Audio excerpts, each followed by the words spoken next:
Right now, as you're listening to this, there's this incredible story of transformation happening inside your body, and you probably don't even know it. We're going to dive into one of the most amazing survival tactics our cells have: adaptation.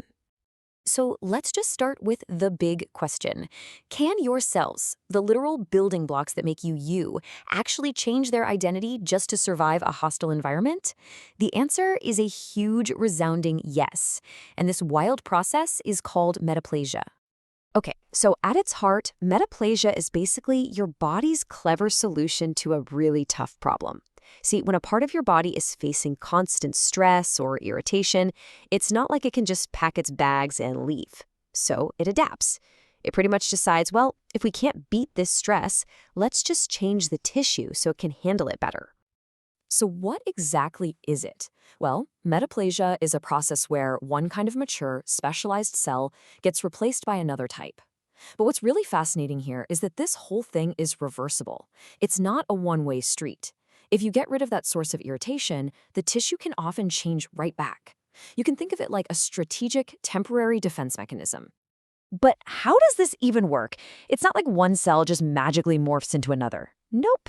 Instead, that chronic stress sends out signals to the local stem cells, the body's master builders.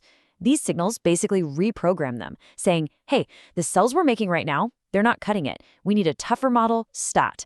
And so those stem cells start producing a completely different, more resilient type of cell.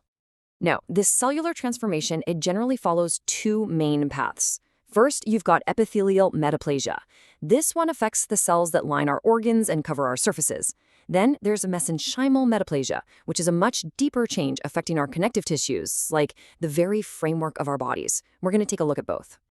Let's kick things off with the epithelial type. Honestly, the easiest way to think about this is like your body deciding it needs to change the wallpaper in a room that just keeps getting damaged. The original wallpaper is, let's say, delicate and pretty. So the body just rips it out and puts up something way tougher and more durable.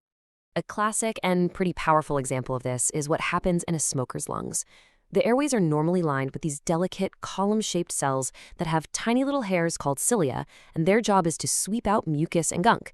But under the constant assault from cigarette smoke, the body replaces them with these tough, layered, flat cells called squamous cells. Now, these new cells are great at resisting smoke, but, and this is a huge but, there's a trade-off. They don't have any cilia, so that mucus-clearing escalator, it's shut down, and that directly explains why smokers so often have that persistent cough. And this process isn't just happening in the lungs. Let's look at another really common example: chronic acid reflux. I mean, millions of people deal with it. But what's actually going on at a cellular level when stomach acid is constantly splashing up into the esophagus? Well, it can lead to a condition called Barrett's esophagus. See, the esophagus is normally lined with those flat squamous cells we just talked about, and they are not designed to handle acid. So to deal with that chronic stress, the body replaces them with tough, column-shaped cells, the kind that are very similar to the ones that line the stomach itself.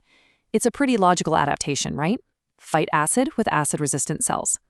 But this is where the story takes a much darker turn. While this new lining is definitely tougher, it's also unstable. This specific adaptation comes with a very serious warning label. It significantly increases the risk for a type of cancer called esophageal adenocarcinoma. So the survival mechanism itself creates a new and potentially deadly threat. Okay, let's switch gears to the other major type, mesenchymal metaplasia. Now, this is an even more profound kind of transformation affecting the body's actual structural tissues. We're not talking about changing the wallpaper anymore. We're talking about changing the studs in the wall from wood to solid steel. And that leads to a pretty mind-bending question, doesn't it? How on earth can a soft, flexible muscle literally turn into hard, rigid bone? I mean, it sounds like something straight out of science fiction, but it's a real biological process. The answer is a condition called myositis ossificans. What happens is, after a really bad trauma or repeated injuries to a muscle, the mesenchymal stem cells in that area get reprogrammed. Instead of healing the tissue by making new muscle cells, they start differentiating into bone-forming cells. They literally start laying down actual bone right there inside the muscle, which, as you can imagine, can cause a lot of pain and stiffness. And this kind of deep transformation happens in other places too. Get this. During the healing of a broken bone, a temporary bridge of cartilage forms first. That's a type of metaplasia, before it turns into solid bone. As we get older, the cartilage in our larynx can naturally turn to bone.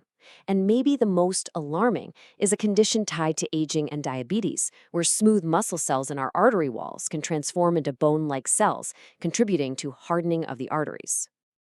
So, as we start to pull all these threads together, a really clear theme emerges, right?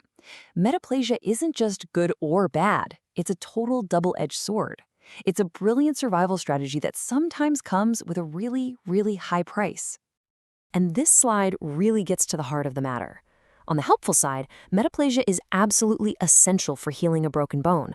But on the risky side, that same basic process can lead to losing function in a smoker's lungs or creating a precancerous condition in the esophagus. It's a high-stakes gamble that the body makes when it's under pressure. So here's the bottom line, the crucial point to take away from all this. Metaplasia shows our body's relentless drive to survive by adapting its very structure. But it also shows that this adaptation is often a desperate measure, where the price for short-term survival can be a new and sometimes much more serious long-term risk. And that really leaves us with a final thought to chew on. If our own cells can be so profoundly reprogrammed by chronic stress, changing from lung to skin, esophagus to stomach, or even muscle to bone, what does that tell us about the incredible and sometimes really dangerous adaptability that's wired right into our very biology?